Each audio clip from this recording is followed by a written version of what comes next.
Without this man, none of this would exist. He is the father of the Mustang, was the president of Ford, and in this video we're going to learn how he did the impossible, saving Chrysler from bankruptcy in the 70s.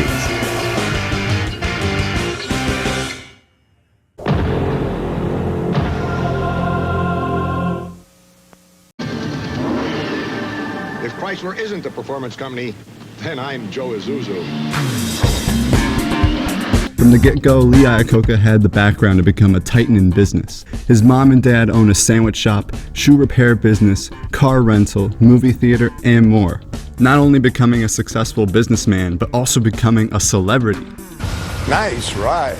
Thank you, Iacocca. Chrysler and Jeep came up on Buku Awards, and Dodge trucks last as long as the Deagle Double Chisel. If you watch my previous video on the Mustang 2, you'll notice that I mentioned him about 80 times, because in the 50s through the 90s, Iacocca was the man in Detroit. There's plenty of bounce in the car business today and for the months ahead. Had he decided to go with Lockheed or Radio Shack after being fired by Henry Ford II in 1978, Chrysler most definitely would have gone out of business and joined the likes of DeSoto, Packard, and Tucker. This is because Chrysler in the late 70s was on the verge of bankruptcy. But how did we get here? Chrysler was founded in 1925 by Walter Chrysler after taking over the Maxwell Automobile Company. At this time, Chrysler positioned itself as a luxury brand. They were one of the first to add rubber motor mounts to their cars, and added other features like power brakes and transmissions with overdrive. Today we know Chrysler for having brands such as Jeep, Dodge, and Ram. But at one point they also had Plymouth, AMC, and DeSoto under their belt. In the 1960s, the brand was popular for its high horsepower lineup of Hemi muscle cars. Dodge's Charger and Challenger being the center of car chase scenes in the 1960s and beyond. Get ready to fly, bitch! Until this point, Chrysler saw nothing but success, but a combination of factors was going to bring them down.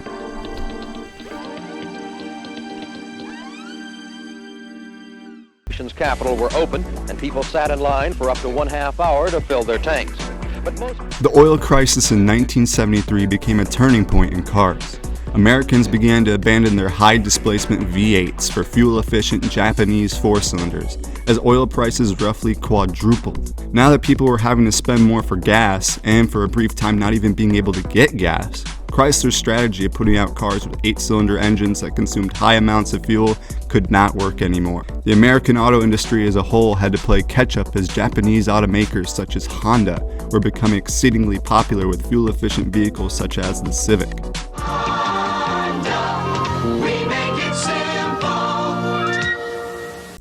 Not only was Japan ahead on having small cars, but the Japanese yen and cheap labor costs allowed them to have cars cost thousands of dollars less to make.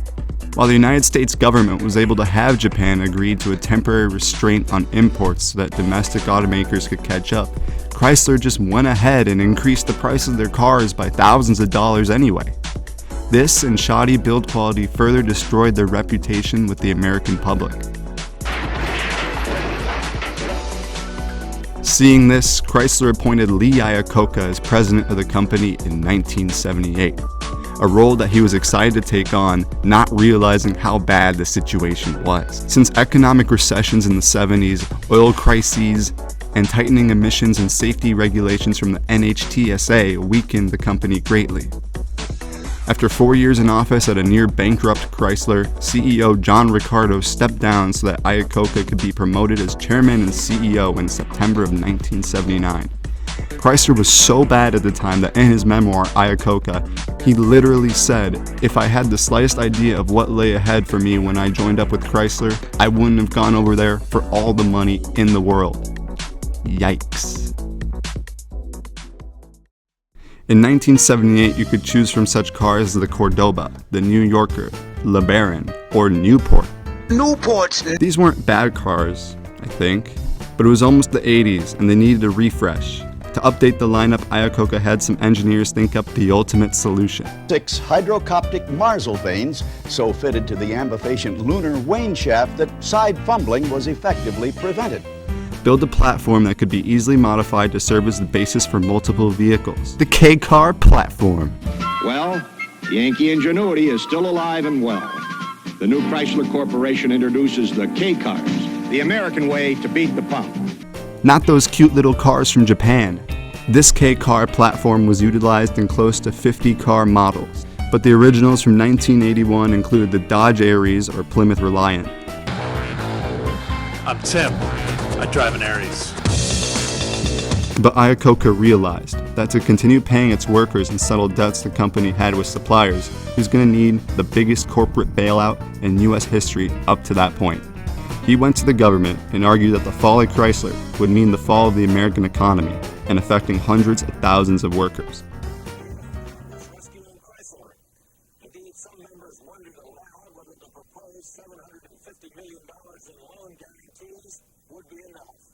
So in January 1980, after a grueling battle and promising to secure $2 billion on his own, Iacocca got Congress and President Jimmy Carter to approve the Chrysler Corporation Loan Guarantee Act, allowing the company to access up to $1.5 billion in loans. Asking the government to risk $1.5 billion of the taxpayers' money. The deal stipulated that Chrysler had to issue $50 million in new stock.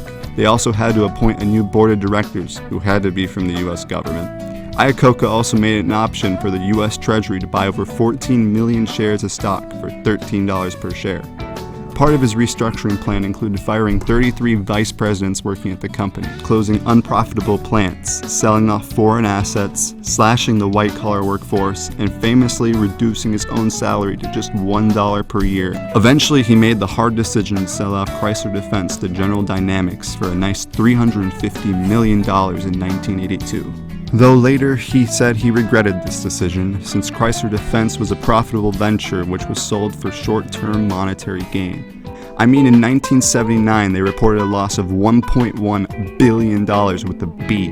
Chrysler the next year decided to break their record and lose $1.71 billion. Totally redesigned Chrysler Cordoba. But in 1980 they decided it was enough and only decided to lose $475 million. But in 1982, they finally reported a profit of $170 million. Iacocca's restructuring was finally working.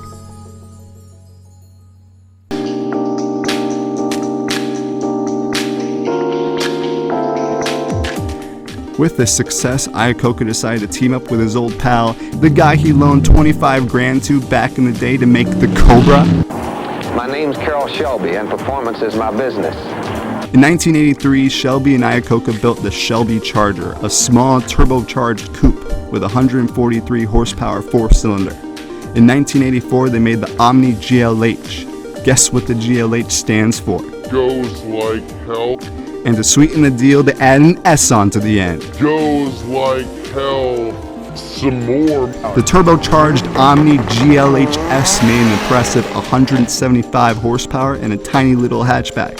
The thing went 0 to 60 in 6.5 seconds in 1986. That was really fast back then and is still quick today.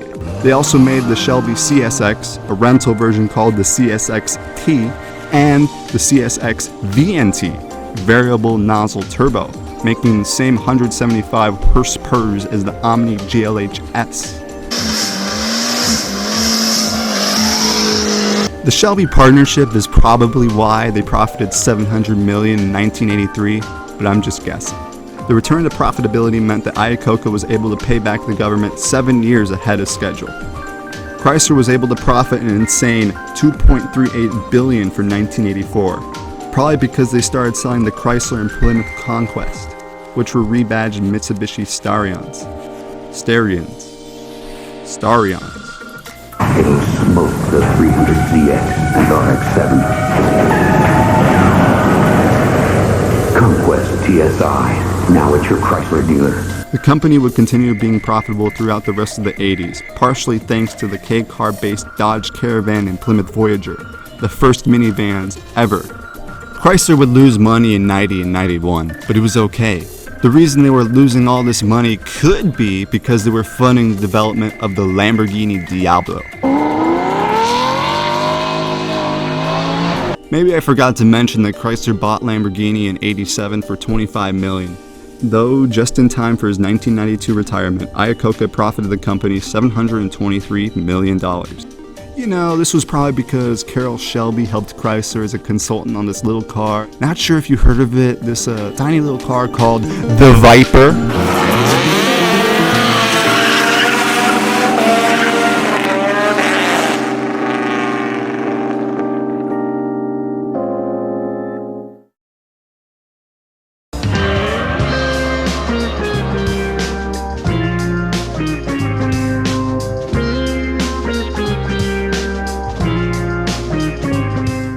After retirement, Iacocca would go on to fund diabetes research through his foundation, featuring commercials of Chrysler, and then tried to take over the brand with a billionaire. But that's a story for another day. Without him, the new muscle car era probably would have never started. Factory 700 plus horsepower SUVs, trucks, and muscle cars probably would have never existed. Lamborghini would have been a name left to the past. And Mustang would just still be the name of a horse. And the whole automotive landscape would look a whole lot different. So thank you, Iacocca.